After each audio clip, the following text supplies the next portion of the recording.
Boa noite. Olá, boa noite, pessoal. Sejam bem-vindos ao canal do Mestre Jorge Agher. Meu nome é Raquel Godoy. Meu nome é Jorge Agher. Então, hoje vamos falar dele, Akhenaton, ou Amenófis IV. Será que nós podemos nos aproximar das ideias e do pensamento dele? Bom, acho que sim, mas vamos fazer isso de uma forma diferente. Digamos, diferente da maior parte dos historiadores, egiptólogos e romancistas o têm feito. E podemos perceber que muitos dos que se referem a ele basicamente analisam seus textos, suas decisões políticas e religiosas, sua vida em família, sua formação ou sua educação.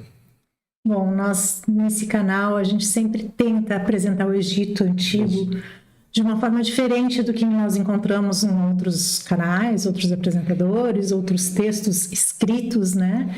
E esse é o nosso maior diferencial, mostrar o segredo que nos impulsiona e direciona à procura dessa cultura e tentar entender os seus mistérios. Muito bem. Bom, hoje vamos nos focar na evolução do pensamento místico de Amenófis IV. Vamos tentar perceber como ele interpretou o Deus Criador. Os deuses, os Neteru, digamos assim, que faziam parte da experiência religiosa que se impunha à realidade dele. Vamos aprofundar as tradições orais que nos falam a seu respeito, e principalmente suas vivências místicas, que sem dúvida foram a origem de toda aquela revolução. E não podemos deixar de lado as marcas de sua transformação e de sua misteriosa morte. Então, os que procuram saber a respeito dele já devem ter lido uma infinidade de livros de diversos autores e visto filmes, documentários que tratam sobre esse tema. Sim, material sobre isso não falta, né? Sim, tem demais. O grande problema disto é que podemos encontrar, digamos, autores importantes discordando uns com os outros. O que seria normal, digamos assim, porque todos interpretam os fatos de acordo com a percepção de suas mentes, as informações que eles dispunham em suas épocas e principalmente suas próprias ideologias e crenças. A maioria coloca Amenófis IV e sua revolução como uma consequência de uma formação educacional ou uma reação ao sistema social, político, religioso. Tu acreditas, como dizem a maioria dos historiadores, que ele poderia ter sido influenciado ou pela rainha Ti ou pelo seu pai, Amenófis III? Eu quero dizer para vocês que eu acho que já há gente que está envolvida nestes estudos, que acham meio irreal a teoria de que seu pai ou sua mãe tenham tramado uma reforma, digamos, utilizando de um filho que nem estava cotado para o poder do reinado. Tá? E temos que ver também que o faraó e a rainha mãe, durante seu reinado, que durou quase 40 anos, vivenciaram um período de paz, assim como uma economia estável, tá? Que refletia que isso se veia na qualidade de vida, tanto dentro da corte, dos templos, como do povo também. Sim. Assim como se sabe que teve avanços artísticos que tal foram os melhores avanços da 18ª dinastia. Então, observem o que seu irmão maior, que se chamou Tutmosis, que era o príncipe herdeiro, se ele devia ter subido ao trono, em realidade ele foi preparado para o trono, mas também foi nomeado sumo sacerdote de Ptah em Mênfis. Para os que não sabem disso, os faraós se preocupavam em manter as crenças religiosas e, digamos, integrando todos os deuses dentro de sincretismos. Mas tudo isso para quê? Para preservar a união do país. E o clero de Amon, que a maioria dos historiadores fala um monte de coisas sobre ela, na realidade apoiava o faraó. Ele tinha o exército, os sumos sacerdotes de todos os templos do seu lado, e com isso ele mantinha o povo unido. Eles usufruíam de privilégios que nunca negaram durante todo o reinado deles. Então eu acredito que ninguém mexe num time que está ganhando. Está todo andando bem, tudo perfeito. Não, vamos reformular todo isto agora. Em nenhum momento aparece isso num texto escrito. Isso é uma história, uma imaginação, em qual se coloca em conflito os que estão em cima com os que estão embaixo. Bom, a maioria dos historiadores precisa encontrar uma razão, né, para os acontecimentos históricos. E querer achar que um progenitor das ideias do Akhenaton querer achar esse progenitor, né, é uma tentativa racional de justificar uma mudança radical nesse processo histórico do Antigo Egito. Sim, porque em realidade não tem explicações, então surgem ideias. Agora entendam, querer impor a ideia de que foi algo fora do próprio misticismo de Amenófis IV me parece uma tentativa de forçar uma justificativa para a mudança que ele iniciou. Tá? Nós vamos colocar, foi o pai, foi a mãe, foi um sacerdote, foi ele. Então, acaso a pessoa não pode ter ideias próprias? Tem que ser sempre uma herança de algo. Não vou dizer que não teve uma influência do pai, porque lo colocaram a estudar certas coisas, mas um faraó não tinha esse papo diário com os filhos, nem a mãe. Sim. Então, eu acho que isso que os historiadores colocam está um pouco fora das realidades. São histórias. O fato é que ele teve uma visão e uma ideia transformadora e revolucionária dentro da sua cultura e dentro de sua época. Os faraós, eles escolhiam os nomes de deuses, né? Sim. Dando reconhecimento aos Neteru e aos templos em diferentes épocas, né? E assim todos os nomes ou estados seriam valorizados e integrados ao poder. Isso. Os templos de Amon cresceram muito nesse período. E observem que o nome do pai de Akhenaton, Amenófis, significa Amon está satisfeito. Claro. Então, qual é o problema com Amon? Por que inculpar Amon, os templos de Amon? Sim, tinha uma riqueza. Bom, tudo isso é um fato. Sempre os faraós que assumiam um nome, é dizer, de um templo, esse templo predominava. Então, isso é toda a história do Egito. Então, por que criar, digamos assim, a origem da revolução dele em uma divisão, digamos, em uma série de ideias que colocam a oligarquia, digamos assim, contra o povo? Não é bem isso assim. Então, agora que está mais claro nosso ponto de vista, no qual queremos ressaltar sua transformação, tá? Como tendo, digamos, origem num processo interno, absolutamente pessoal de Amenófis IV. Vamos desenvolver isso porque ele quis mudar a realidade na qual vivia. No que ele se transformou, vamos ver isso e como ele terminou. Precisamos descobrir o que sentiu na sua mente, né? A ponto de querer deixar de ser um filho de Deus, um faraó, Sim. E se transformar num servidor de Aton, ou Akhenaton. Né? É importante a gente entender que ao se colocar como um servidor de Deus, de Aton, em nenhum momento ele deixou a ideia de poder. Não. Mas ele deu a entender que não sou Deus, nem filho de Deus. Isso contradizia toda a doutrina ancestral de mais de 40.000 anos. Então, vamos tentar entender os pensamentos de um jovem místico e idealista. E mais do que isso, tentar compreender qual era o destino que esse jovem iniciado tinha a cumprir.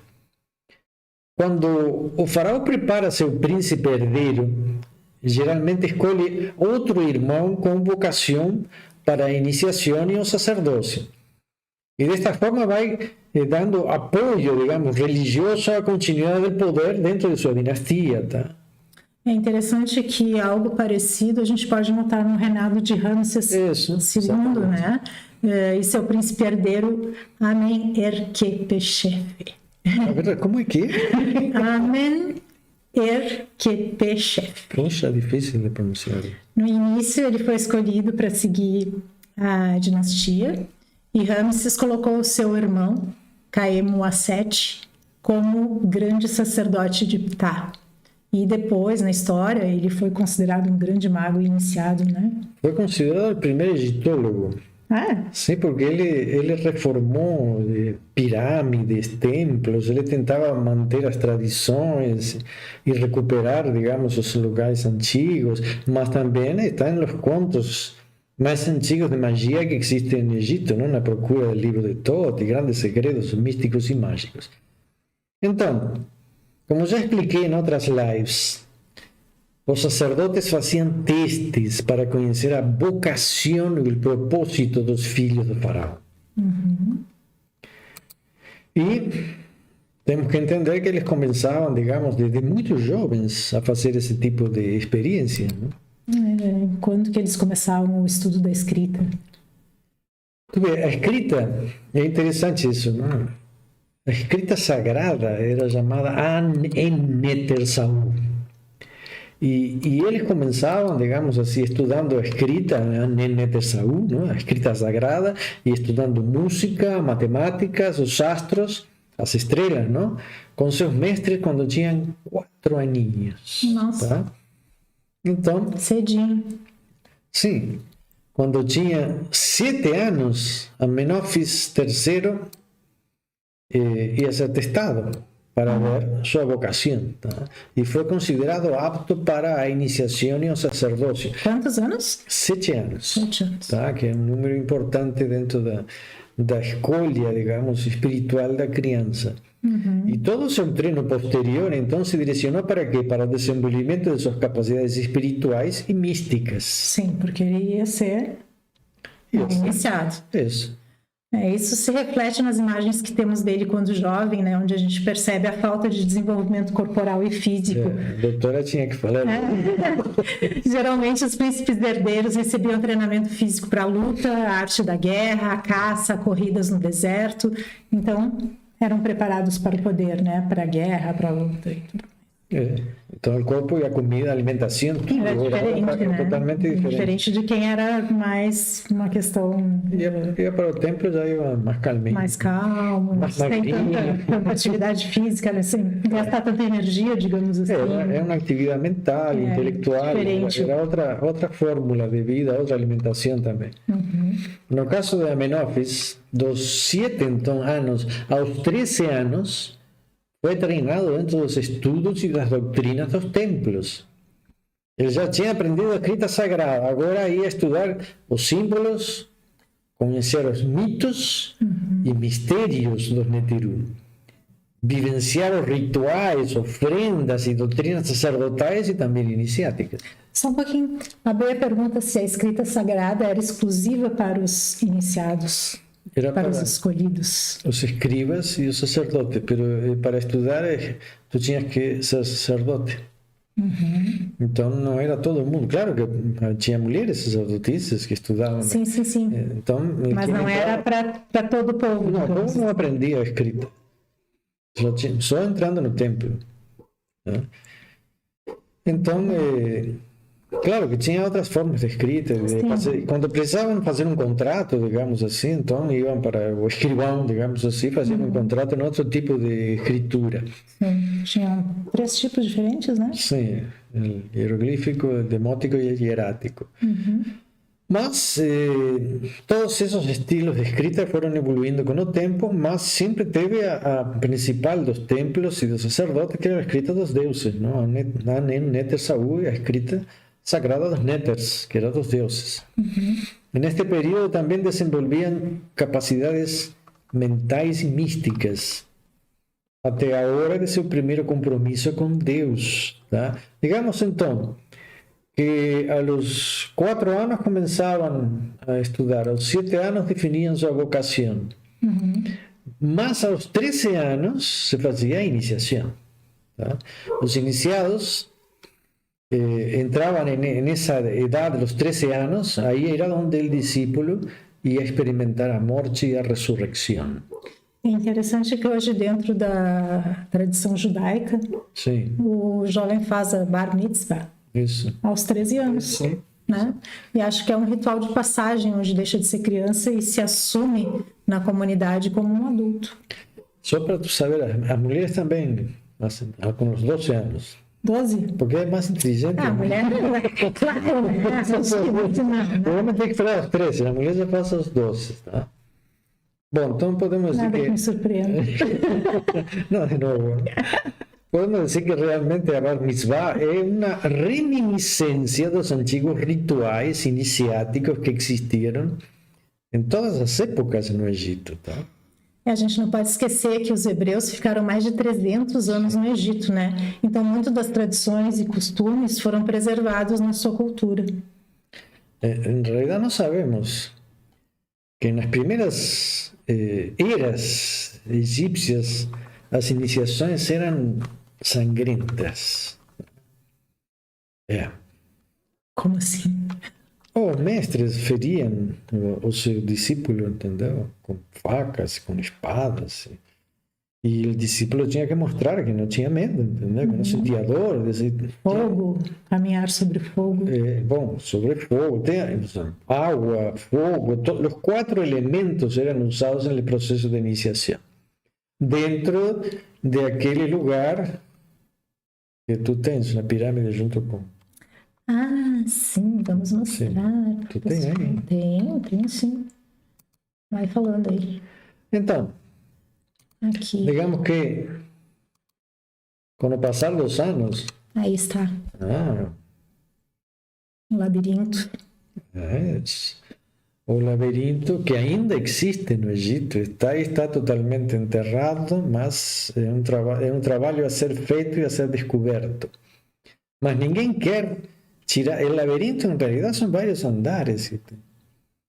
E é um lugar enorme. Tá? E tem uma pirâmide do lado que é 4 vezes maior que a pirâmide de Queops, só que ninguém fala nada. Tá? Ainda é um mistério oculto. Está embaixo da areia ainda. Embaixo da areia, mas se sabe onde está.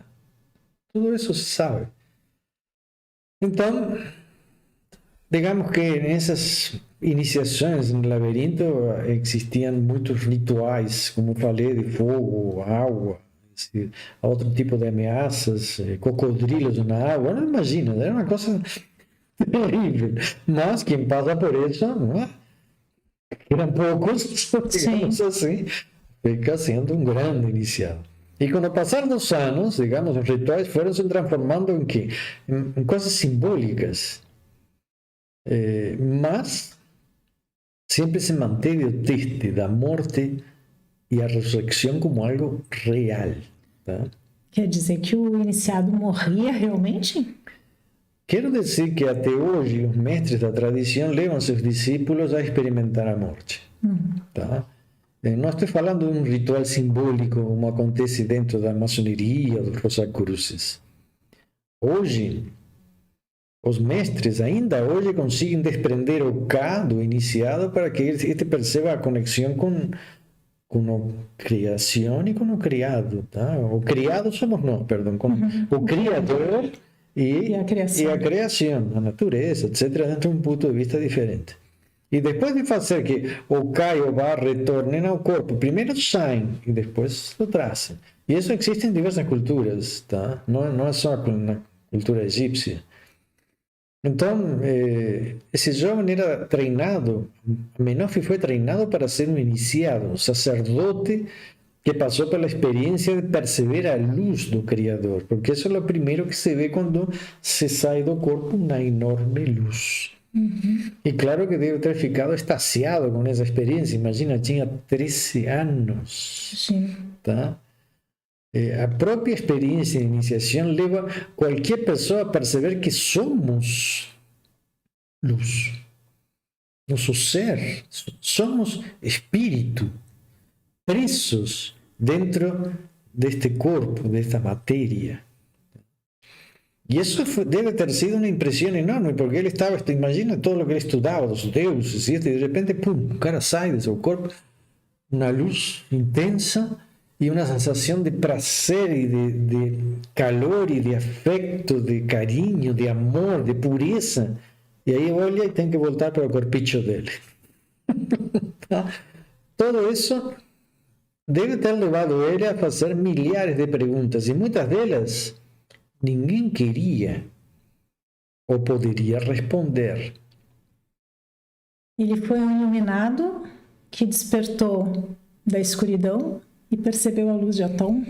Bom, boa perguntinha. Vamos tentar responder as perguntas que eu e muitos de vocês se fizeram, mas vamos desenvolver este tema em etapas, como estamos fazendo, para poder mostrar a vocês como ele se sentia e como pode ter chegado a essa ideia universal. Não vou dizer monoteísta, porque isso é um erro, como já expliquei em outra live. Então, sabemos que ele passou sua infância no Palácio Real, em Malcata, perto da cidade de Tebas, tá? E pouco ou nada se sabe desse período, em termos... Na realidade, não se sabe nada. Não sabe que estava nesse palácio quando era criança. Mas, como falamos inicialmente, foi preparado para ser sacerdote do templo de Heliópolis, tá? Que era o centro do culto do deus solar Ra.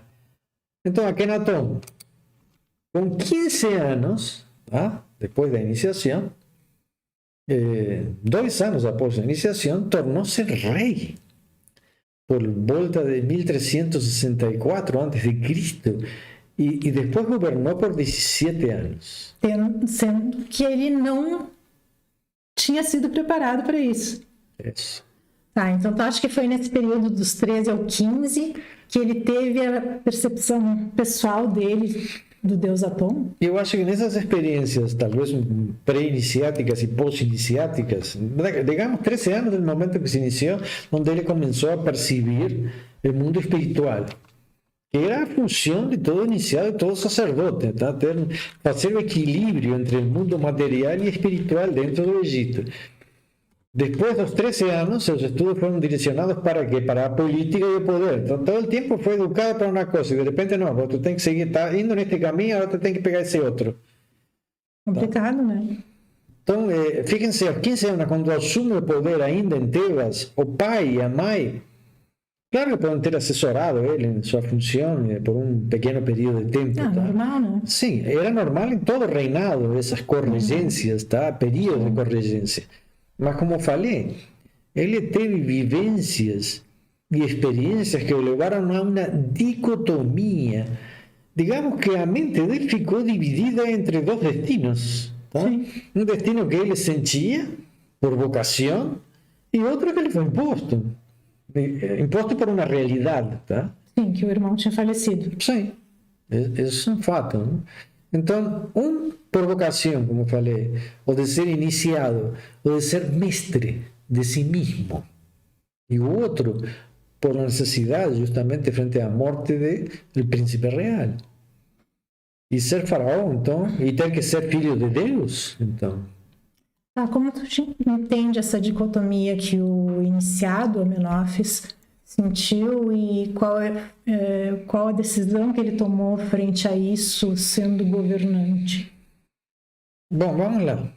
Para responder isso,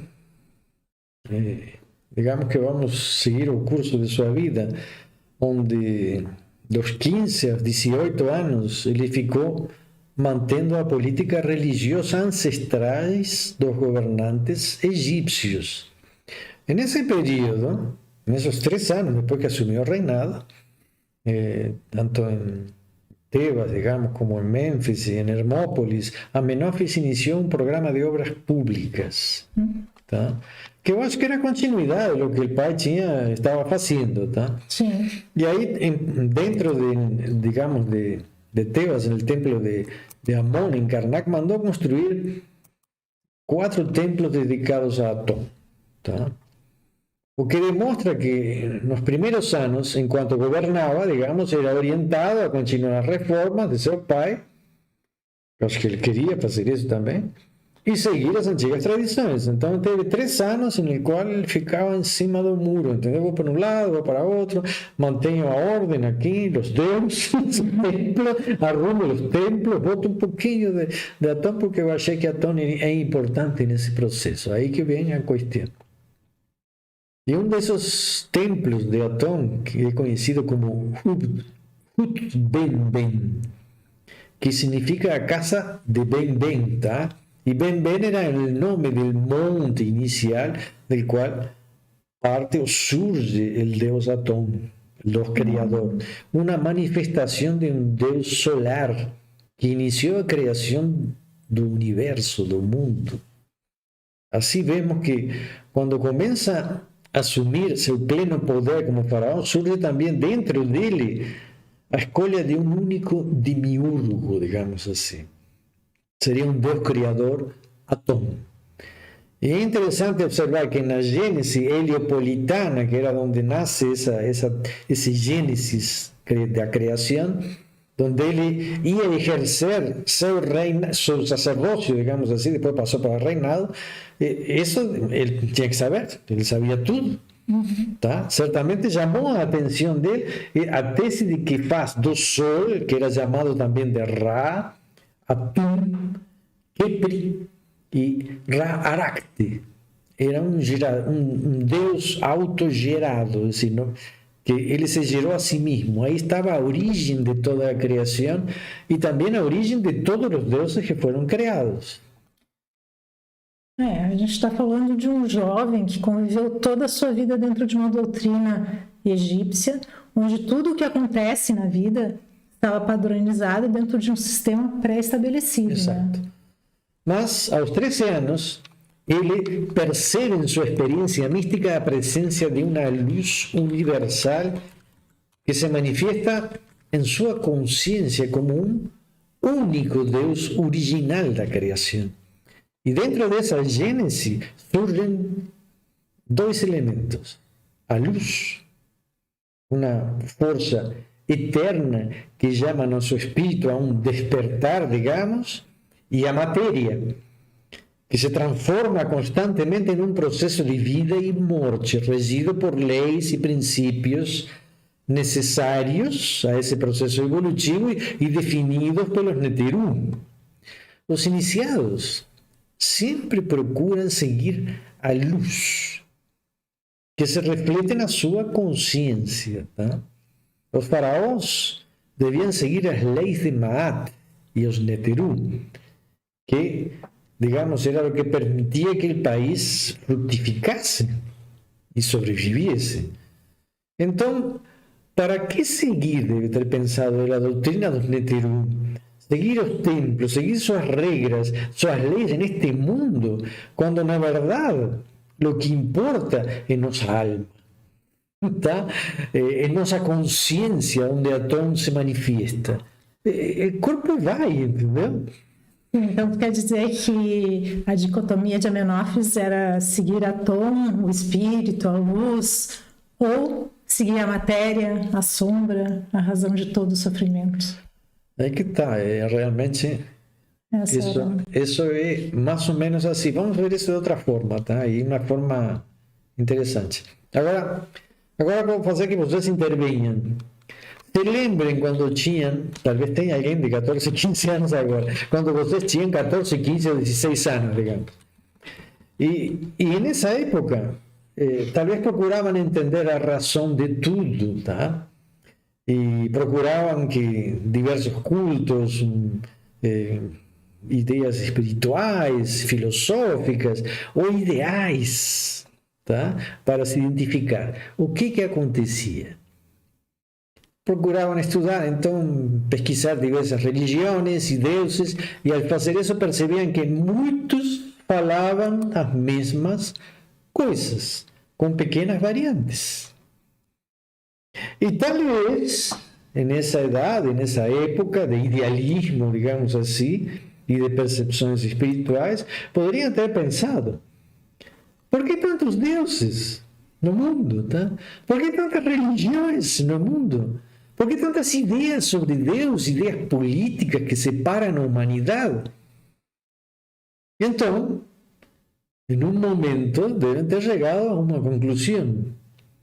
Todos vocês, ou a maioria de vocês, deve ter pensado: nada disso representa uma verdade que me sirva, nem a mim nem a ninguém. Eu passei por isso.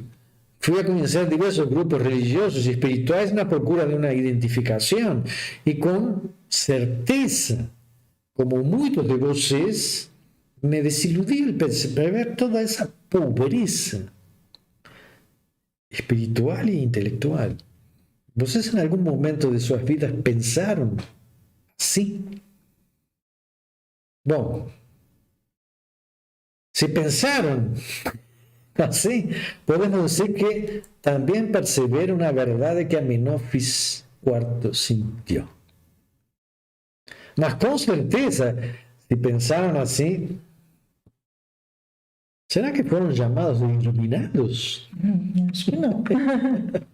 Milhares de pessoas procuram suas verdades, mas também sabem que pouco ou nada podemos fazer para mudar o mundo, porque estamos extremamente limitados.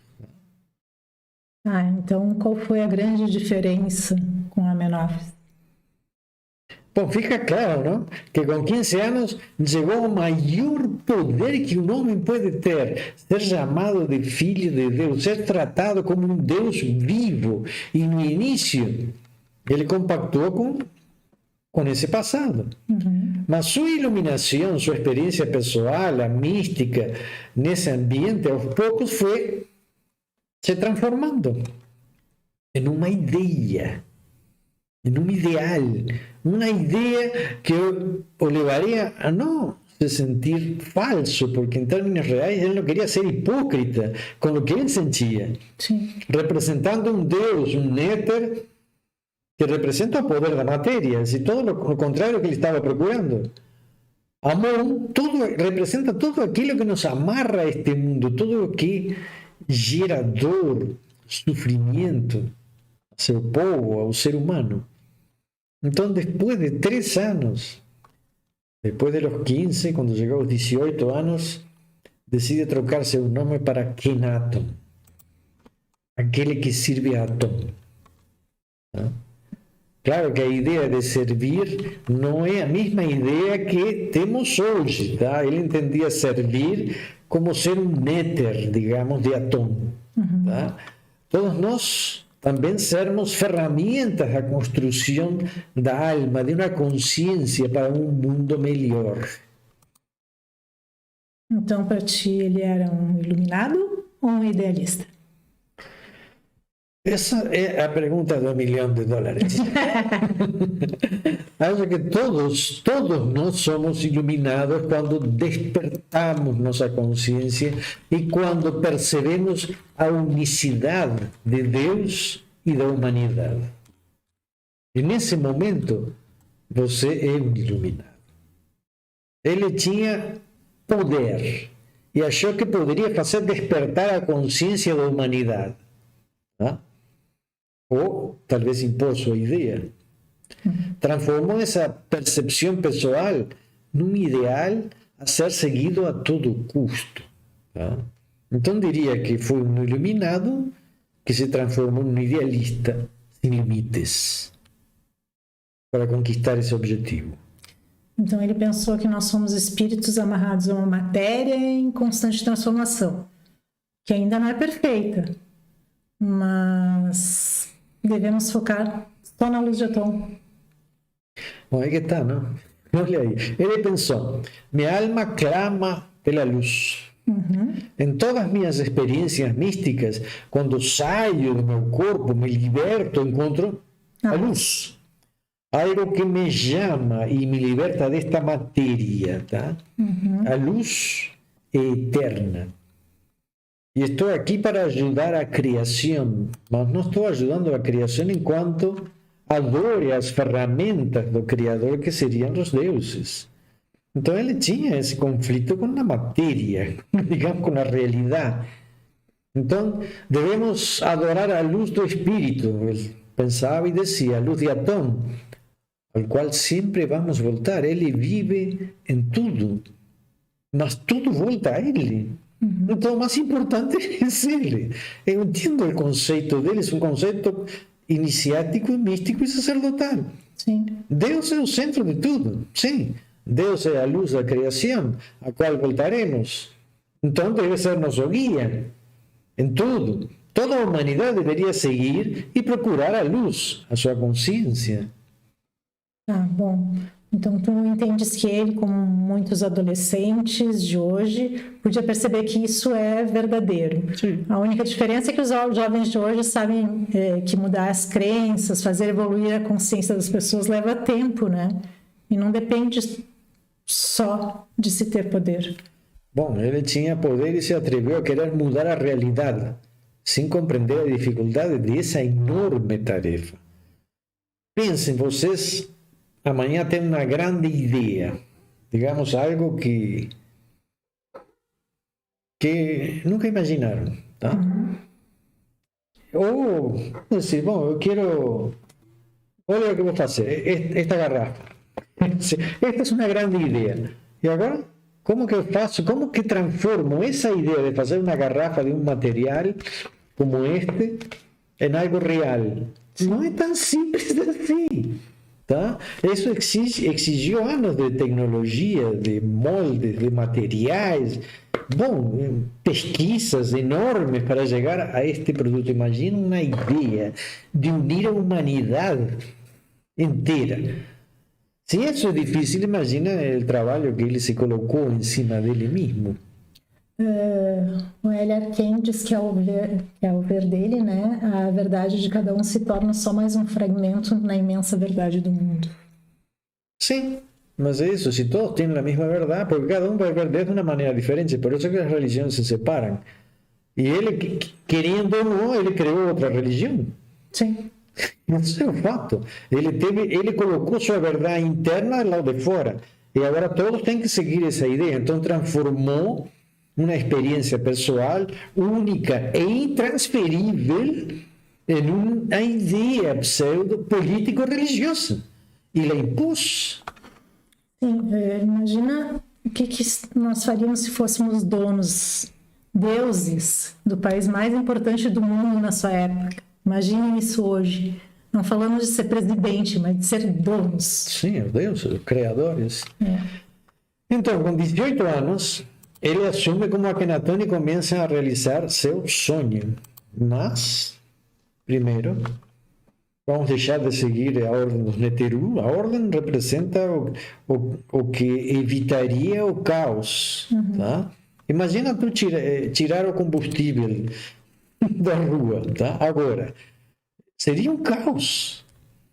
Então, ele não tirou só o combustível, tirou todos os néters que representavam os grandes ministérios do Egito, todos os deuses que estavam cumprindo funções específicas, educação, saúde, leis, economia, tudo, arrebentou com todos os ministérios. Então, agora não precisa nada disso, para que vamos precisar disso? Tudo acabou em um instante. Vou fechar todos os templos, ou a maioria deles. E para ter uma ideia, os templos de Luxor e Karnak tinham entre 80 e 100 mil pessoas que trabalhavam para ele. Imagina, são 100 mil famílias. Estamos falando de milhares. Ficaram sem nada. Sim, que se sustentavam disso. Não, e que procuravam também os templos para tudo, né?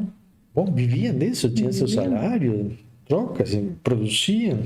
Aprendiam. Era toda uma máquina que estava trabalhando em cima disso. Eram tratados, tudo.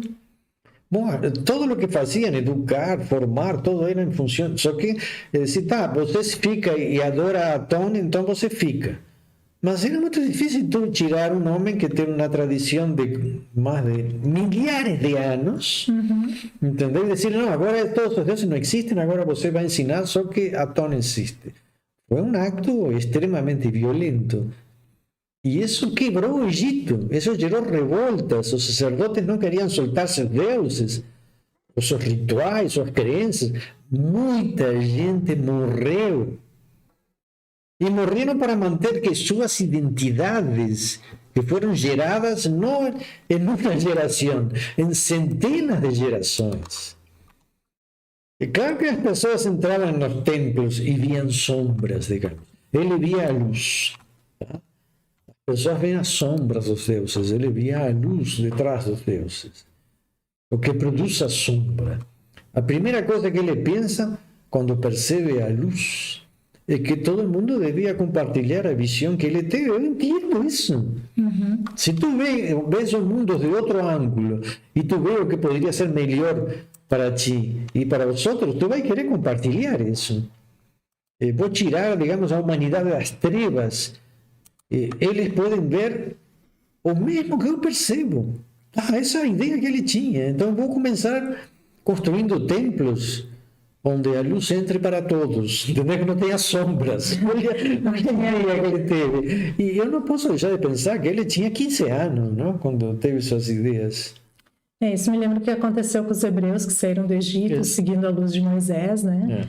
Mas pouco depois queriam voltar ao Egito, porque preferiam sombras com comida, casa, saúde, trabalho, a ficar no meio do deserto ou de uma terra prometida, né, que eles nunca iriam ver. E isso agora entra a pergunta do Rafael.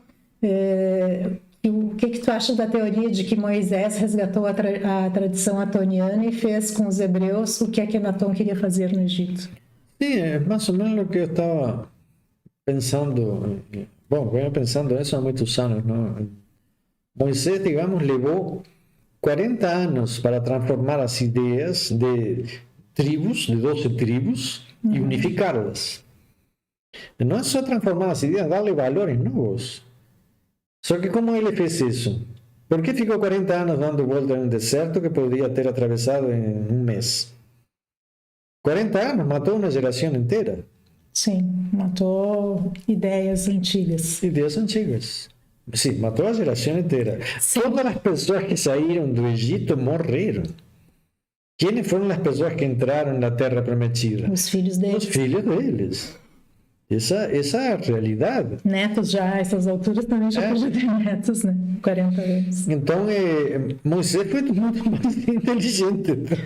Mas ele também pensou, bom, Moisés, digamos, não é que matou, não? Deixou a vida acontecer.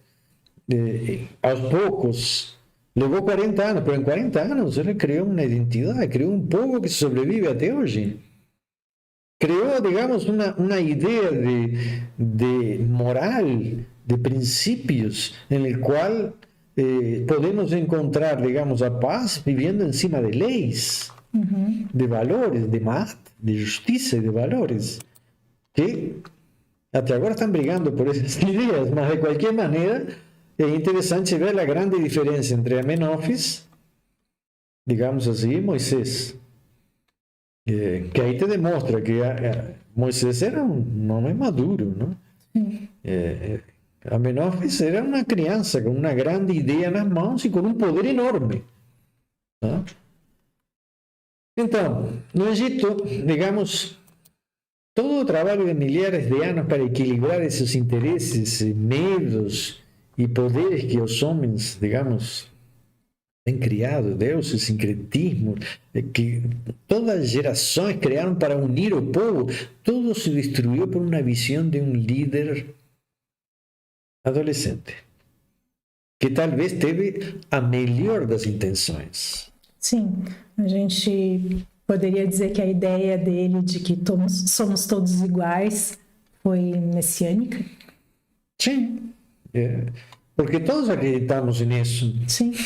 Tá? Em que haja um mundo que seja todo, digamos, todo unido, entendeu? Não separado, que não haja religiões que algumas oprimem homens, oprimem as mulheres, é decir, e que aconteçam coisas que podem ser atroces e todo o que acontece de atroz é culpado do demônio, não os homens que a fazem.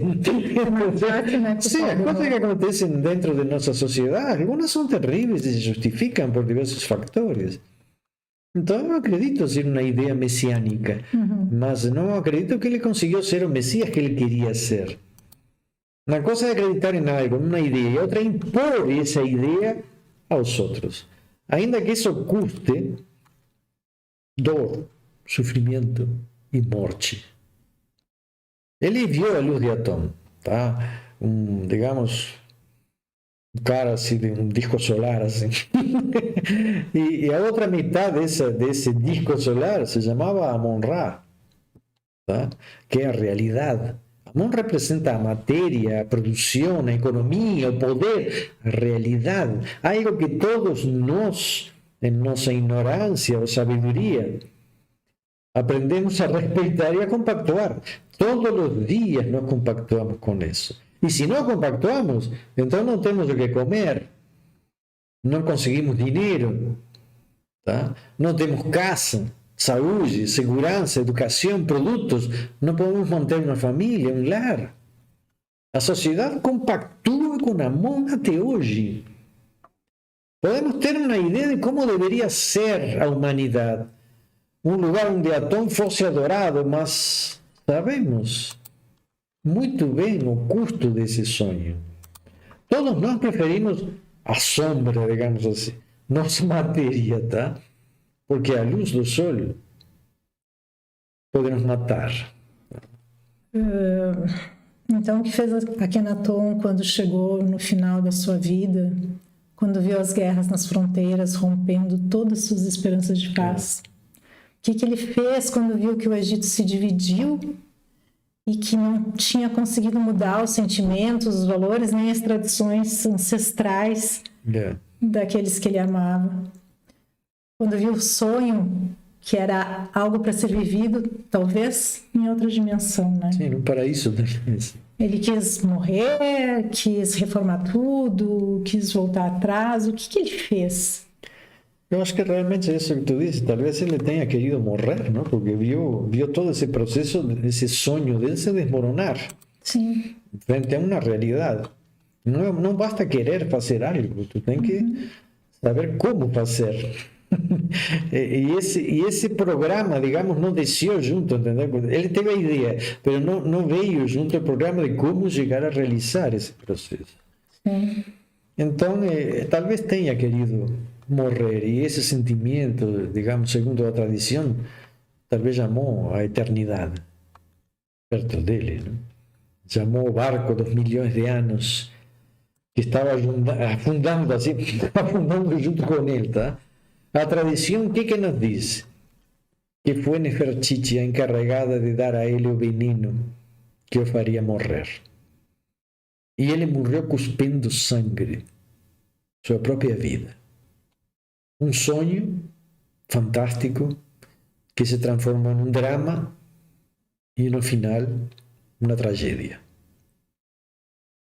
Aquele que mais o amou, que foi sua mulher, aquela pessoa que se casou com ele já quando tinha 15 anos, já estava casado com Nefertiti, foi encarregada, digamos, de libertar sua alma. Tá? Nefertiti foi evoluindo dentro do reinado. E foi aprendendo, e foi lidando com generais, e lidando com todos os problemas que o Egito tinha, e ele foi vendo que ele, cada problema que surgia, ele ia meditar só. Achava que ia se resolver com meditações e pedindo a Deus para que os problemas se resolvessem. Então chegou uma hora que se tomou essa decisão. E em realidade ela foi a que traz a paz e a luz à consciência de seu amado. Nos últimos momentos de vida, se diz que ele olha o horizonte onde o sol se põe, lá em Tel El Amarna, ele olha onde se põe o sol e diz: quero ser enterrado lá. Mas ainda mais longe, na segunda cadeia de montanhas, onde ninguém nunca vai me encontrar. No horizonte detrás do sol, num ponto mais longe que o infinito. Tá, mas por que tudo isso? Por que ele passou por esse destino? Bom, eu diria que talvez os Neteru, eu acho que ele marcou um fim de uma fórmula. Tá? E diria também que os Neteru podem ter evoluído e podem ter colocado ele nesse processo de transformação. Como toda ideia evolui, todo pensamento, toda a matéria está evoluindo e está em transformação constante, isso é inegável. O cristianismo, digamos, do século VI, não é igual ao cristianismo de hoje. As ideias de esquerda e de direita não são as mesmas, tá? A que tinham 100 anos atrás. Hoje não são mais ideias, eu acho que são crenças. Já passou de ideia novamente para uma crença. Tudo evolui, tudo se transforma. Tudo vai voltar, digamos assim, ao que era antes da pandemia. Poderemos recuperar nossas perdas afetivas. Depois de mudar a forma de trabalhar, também vamos poder voltar atrás facilmente. Depois de recuperar nossos sonhos mais profundos, podemos deixar de dar importância a eles? Depois de uma revolução, podemos recolher os pedaços dos templos e reconstruí-los, mas com certeza nunca mais vamos a ver os templos como eram antes. Egito mudou. Os Netiru voltaram a ordenar o caos, digamos. Os deuses voltaram a oferecer saúde, fartura, eternidade. Mas a dúvida ficou consciente. Antes, a dúvida estava reprimida. Agora os deuses ficaram nus, expostos. Os mistérios no Egito continuaram, a magia continuou. Os iniciados mudaram até hoje. Hoje os iniciados não mexem mais com o destino das pessoas, das nações ou da humanidade. Isso ficou com os deuses. Hoje somos testemunhas, somos aprendizes e partícipes desta criação. Temos aí umas perguntas? Temos perguntas. Vamos responder a elas, se podemos. Eli Arquim pergunta se o livro dos mortos no Último Império leva alguma influência da justiça de Akhenaton. Bom, não tenho como responder claramente essa pergunta. Tendría que fazer um estudo a respeito para ver se existe isso. Em realidade, se a pergunta tem a ver com o processo da morte, tá? Posso te dizer algo, porque no livro dos mortos nós vamos encontrar, digamos, um meio para chegar à eternidade. O que sabemos de Amenófis? Ele tirou a ideia de Osíris? No totalmente. Lo que ele dio a entender que todos poderiam dar esse pulo e entrar, digamos, dentro da morada da mente. Então, todo aquele processo no qual se fundamentava a psicostasia, o peso da alma, deu uma virada. Todos nós, se nos integramos à consciência da Tom, teremos direito a participar da morada da mente, da morada eterna. E nesse aspecto, sim, teve uma transformação enorme, porque já não tinha essas enormes diferenciações sociais, digamos, em la opção de ir à eternidade. O meio de chegar à eternidade ficou muito mais fácil. Digamos, acreditem em mim e eu serei o caminho e a luz. Alguém copiou isso de Amenófis IV. Quem será? Bom, o Rafael pergunta o que tu achas dos paralelos entre a vida de Jesus e Akhenaton. Ambos foram líderes reformistas religiosos que foram incompreendidos, perseguidos e tiveram seus legados apagados. E os espíritas defendem a tese de que foi o mesmo espírito encarnado tentando reformar a mesma tradição. Bom, é muito interessante esse conceito. Eu acho que sim, existem muitos paralelismos que eu acho que tem que ser vistos. Se tu vai ver Jesus, a palavra Jesus Cristo, não? Cristo é eleito, não? Yeshua é o Salvador. Jesus é o Salvador eleito para nos salvar. Então, se tu vai ver muitos dos princípios que encontram dentro do cristianismo, tem muita semelhança com o atonismo, digamos assim. Se foi uma encarnação, se não foi, se Moisés levou um legado iniciático, sim, diria que Moisés levou um legado de uma iniciação dentro de um conceito Claro que existían dioses, porque existía Jehová, Yahvé, Shaddai, que sería el Dios Todopoderoso. Existía una serie de factores que tienen que ver más con iniciación que con un concepto religioso tipo cristiano. ¿Tá? El cristianismo se aproxima da idea de Akenatón muito. El problema es cómo se transformó después en una idea religiosa y cómo se impuso. Y con una intención clara de unificar un imperio. Entonces, cuando decimos así, Akenatón quería impor su idea a la humanidad y al mundo, pero nunca tuvo una idea imperialista.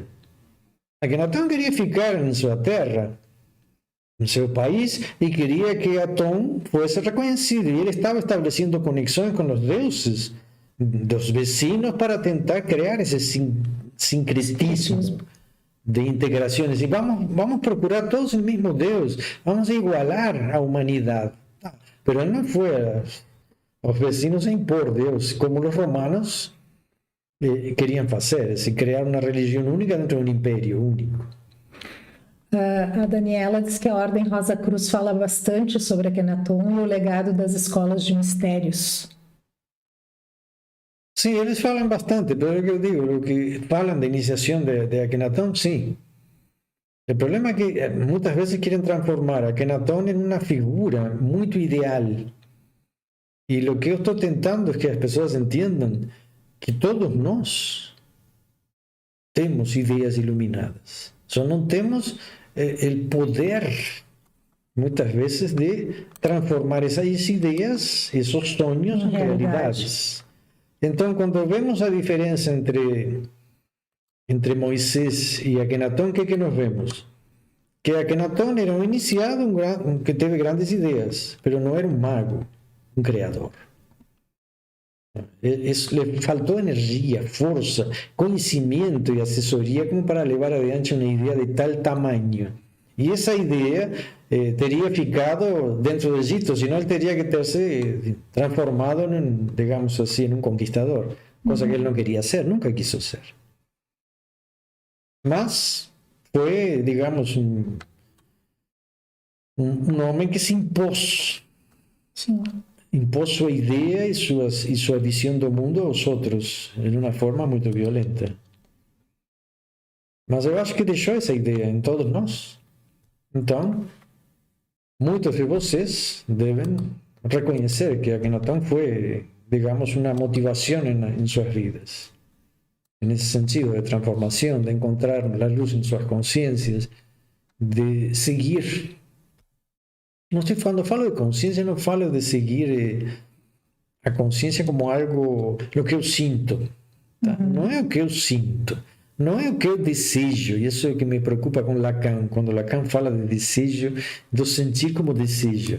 E quando dentro de psicologia, mas eu não sei o que eu sinto. Bom, mas não estou falando de sentir como emoção.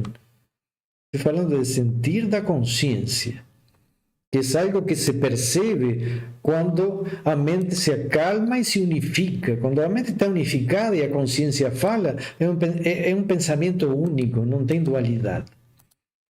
Então, nesse momento, todos nós, quando não temos dúvida, estamos iluminados. Esse é o momento de iluminação. E eu acho que é isso que a gente está tentando fazer nos nossos treinamentos místicos, né?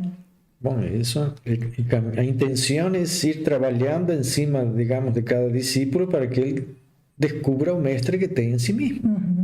Não é eu impor uma ideia. Não fique dependente. Não fique dependente de outra pessoa. É decir, nós estamos dando ferramentas para que cada um se transforme, digamos, em um servidor do Criador. Durante a cruzada albigense, a crença era de um Deus bom que vivia em espírito e um Deus mau que aprisionava as almas em matéria. Sim. Existe alguma relação com o Antigo Egito? Essa relação que tu estás vendo aí é a relação que existe no mundo todo, não? O bem e o mal. Tá? Mas o que acontece? Vamos tentar ver isso, vamos ver se isso sai dentro da ideia que quero passar. Tú ves, teve um Deus criador no Egito, que foi Atón, ou foi Ra, ou o nome que lhe quieran dar. Um Deus que tomou consciência de si. E quando tomou consciência de si, antes ele estava em cima das águas do caos, era em forma de espírito. De repente ele toma consciência de si e começa a se subdividir. Ele se divide em dois. E esse dois se divide, depois nascem os filhos, netas. Mas ao dividir-se em dois, quem nós temos? Luz E escuridão. sim, matéria. Tá? Luz e matéria. Porque tu vê que a luz para com a matéria. Sim. É decir, a matéria é a escuridão da luz. Então, isso é o que a Menofis percebeu. Bom, e esta matéria precisa de deuses para ela se manter dentro de uma ordem. Então, é imperfeita. Então, Deus fez uma criação imperfeita, mas ele é perfeito em espírito. Então, por que vou me regir por la matéria imperfeita que morre e renasce para se transformar e para evoluir, quando a alma não precisa evoluir? Tu vê, temos de lado a luz e a matéria. A matéria morre e renasce, Osíris. Olha bem, Osíris, matéria.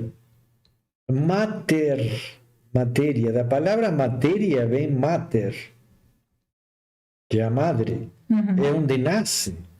É a Isis. A matéria é Isis. E Osíris é o nascimento, morte e ressurreição, junto com Isis. Nascimento, morte e ressurreição. Todo num processo evolutivo constante e nessa integração dessas duas imagens. A escuridão e a luz trabalhando juntas para que esse processo de evolução se dê. Tá, mas tu diz que a alma não precisa evoluir? A alma é perfeita. A alma, em teoria, não evolui, porque é luz. É uma manifestação de Deus. Quando tu morres, tu voltas a Deus. Entendeu? É o eterno. Ele sai do espaço-tempo. A luz é a eternidade. E a matéria não. A matéria é corruptível e transformável em um processo evolutivo. Então, temos a eternidade e a evolução. Aqui tem a vida e a morte, aqui tem a luz. Estão um contra a outra? Não. Se unem. Dentro de nós entra um espírito e ele nos dá energia, vitalidade, nos dá ideias de crescimento, de evolução. Ele vive dentro da matéria, mas a la vez volta à eternidade. E quando tu te desprendiste, e quando eu me desprendi, muitas vezes, tu percebes isso. Quando tu olhas teu corpo, que coisa, olha esse cara aí, entendeu? Comendo, desejando, sofrendo, um monte de problemas que uno não quer entrar nisso novamente, não quer voltar, ninguém quer voltar. E eu acho que a Menofis também.